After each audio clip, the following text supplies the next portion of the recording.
5 minute metro রেলে চড়ার জন্য আমরা কয়েক ঘন্টা বসেছিলাম আর কত ঘন্টা পরে আমরা টিকিট হাতে পেয়েছিলাম আর টিকিট হাতে পাওয়ার পরে কি আমরা মেট্রো রেলে উঠতে পেরেছিলাম কিনা সব কিছু নিয়ে আজকে আমার এই ভিডিওটি সাজানো হয়েছে। আশা করছি আপনাদের সবার ভালো লাগবে।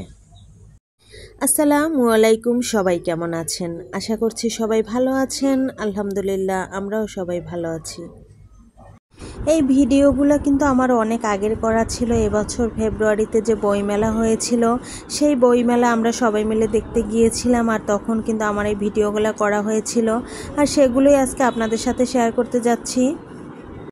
আমি কিন্তু প্রতি বছরই বাচ্চাদেরকে নিয়ে বইমেলায় ঘুরতে যাই, এবছরও কিন্তু গিয়েছিলাম। আর এখানে আসলে তো অনেক জনপ্রিয় লেখকের সাথে আমাদের অনেক সময় দেখা হয়ে যায় এবং তার সাথে সবাই মিলে একটু ছবি আর ভিডিও করে নিয়েছিলাম। আর এদিকে মেলায় যে নতুন বইগুলো এসেছে সেগুলো উন্মোচন করা হচ্ছিল। আর এবার তো মেলায় এক ভাইরাল দাদু এসেছিল যে সবাইকে প্রশ্ন করে আসলে হতবাক করে দিচ্ছিল, তাই সবাই কিন্তু এই ভাইরাল দাদুর সাথে একটু ছবি আর ভিডিও করে নিয়েছিল।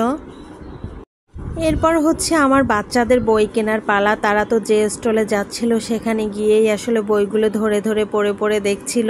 আর আমার ছোট ছেলেটা কিন্তু তেমন একটা বই পড়তে পারে না, তারপরও কিন্তু সে চেষ্টা করছিল বই পড়ে আর কি আমাদেরকে শোনানোর জন্য। ওখানে বসে যে ও পড়তে পারে, ও এটা নিবে। আর ওরা তো বাচ্চারা বিশেষ করে ওরা বেশিরভাগ রাক্ষসের গল্প, তারপর ঠাকুমার ঝুলি, এই বইগুলোই আসলে পছন্দ করছিল। তারপর বাচ্চারা ওদের পছন্দ মতো অনেকগুলো বই কিনে নিয়েছে আর ওখানে কিন্তু আমরা অনেকক্ষণ ঘোরাঘুরি করেছি। এরপর অনেক কিছু খাওয়া দাওয়াও করলাম।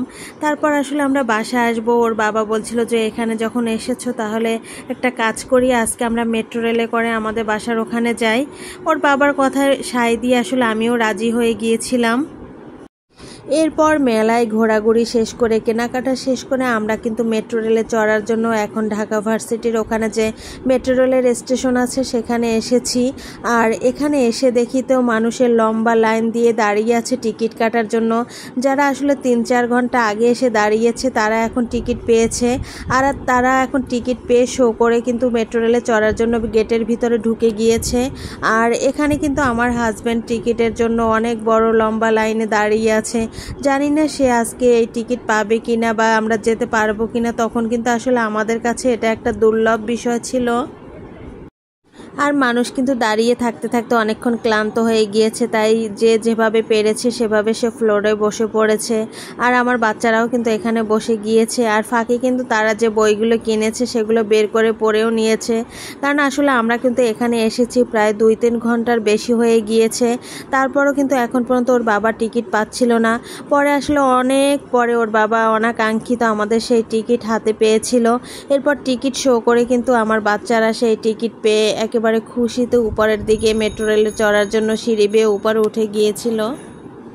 অনেক কষ্টের পরে কিন্তু 3-4 ঘন্টা পরে আপনাদের ভাইয়ের টিকিট পেয়েছিল। আর টিকিট পাওয়ার পরে কিন্তু আমরা টিকিট শো করে এখন উপরে এসে দাঁড়িয়ে আছি, মেট্রো রেলের জন্য অপেক্ষা করতেছিলাম। আসলে আজকের এই কষ্টের জন্য আমি আমার হাজব্যান্ডকে অনেক অনেক ধন্যবাদ দিচ্ছি। সেদিন যে সে বাচ্চাদেরকে একটু মেট্রো রেলে চড়ানোর জন্য কতটা কষ্ট করেছে আসলে সেটা আমি নিজের চোখে দেখেছি। সে 3-4 ঘন্টা একভাবে লাইনে দাঁড়িয়েছিল। এখানে বাচ্চাদেরকে নিয়ে আসার পরে আসলে কিন্তু আমি মনে মনে অনেক ভয় পাচ্ছিলাম, কারণ বাচ্চাদেরকে নিয়ে এত মানুষের ভিড়ে আসলে আমার আসাটা একদমই উচিত হয়নি। কিন্তু আসলে যেহেতু এসে গিয়েছি, করার কিছু নাই। তারপর ওই যে আমাদের সেই অনাকাঙ্ক্ষিত মেট্রো রেল কিন্তু এসে পড়েছে।